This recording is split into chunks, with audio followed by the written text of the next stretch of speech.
Hi hello welcome to NN media. నేను మీ journalist విప్లవశ్రీ. ఆప్ ఓటమికి కాంగ్రెస్ పరోక్ష కారణమా అన్నది అందరికీ ఉన్నటువంటి పెద్ద ప్రశ్న.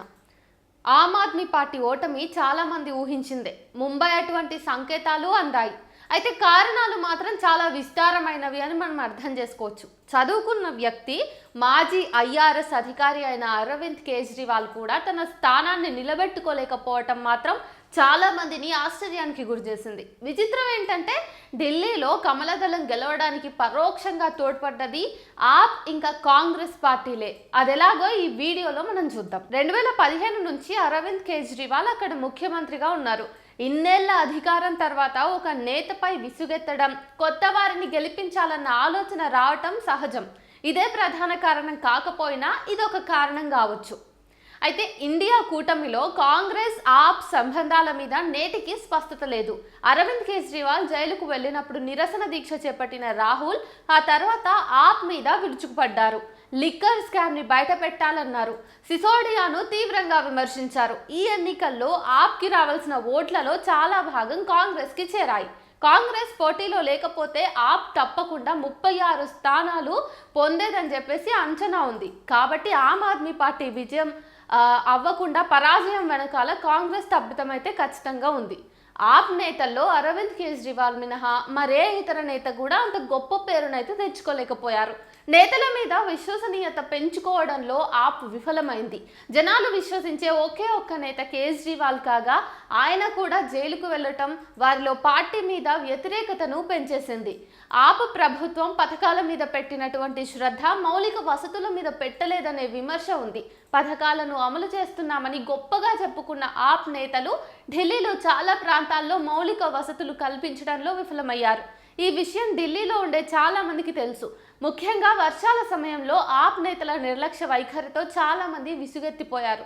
పేద మధ్యతరగతి వర్గాల ప్రజలు ఆ పార్టీకి వ్యతిరేకంగా మారారు. కమలదళాన్ని గెలిపిస్తే హర్యానాలో యమునా నదిని విషంతో నింపినట్టు ఢిల్లీకి సరఫరా అయ్యే నీటిలో కూడా విషం నింపేస్తోందని అరవింద్ కేజ్రీవాల్ ఆరోపించారు. ఇక్కడ ఆయన పెద్ద తప్పు చేశారు. ఆ కామెంట్లతో హర్యానాలోని ప్రజలంతా భగ్గుమన్నారు. ఢిల్లీలోని అనేక మంది హర్యానా వాసులు ఆప్కు వ్యతిరేకంగా మారారు. పైగా ఆ కామెంట్ల కారణంగా ప్రజల్లో భయాన్ని పెంచారంటూ బీజేపీ ఆయనకు వ్యతిరేకంగా ప్రచారం చేసింది. రాహుల్ గాంధీ సైతం కేజ్రీవాల్ మాటల్ని ఖండించారు. 2023లో ప్రతి మహిళకు 1000 రూపాయలు ఇస్తామని ఆప్ ప్రభుత్వం హామీ ఇచ్చింది. కానీ అధికారంలోకి వచ్చిన తర్వాత ఆ ఊసే మర్చిపోయింది. అటు పంజాబ్లో సైతం అటువంటి హామీ ఇచ్చినా అమలు చేయలేదు. దీంతో నోటి మాటలే తప్ప డబ్బులు ఇవ్వరనే చెడ్డ పేరును మూటగట్టుకుంది. దీంతో ఓటర్లు ఆ పార్టీపై వ్యతిరేకతను పెంచుకున్నారు. కమలదళం మాత్రం తాము అధికారంలో ఉన్న రాష్ట్రాల్లో ఏ పథకాలు అమలు చేస్తున్నామో ఇక్కడ అవే పథకాలు అందిస్తామని చెప్పి ప్రచారం చేశాయి. కేజ్రీవాల్ ప్రవేశపెట్టిన పథకాలను సైతం కొనసాగిస్తామని తెలిపింది. దీంతో సహజంగానే ఢిల్లీ ప్రజలకు వారి పట్ల నమ్మకం కలిగింది. పైగా కేంద్రంలో రాష్ట్రంలో ఒకే ప్రభుత్వం ఉండాలన్న డబుల్ ఇంజిన్ ప్రచారం సైతం అక్కడ పనిచేసింది. పైగా కీలక నేతల్ని ప్రచారానికి వాడింది బీజేపీ.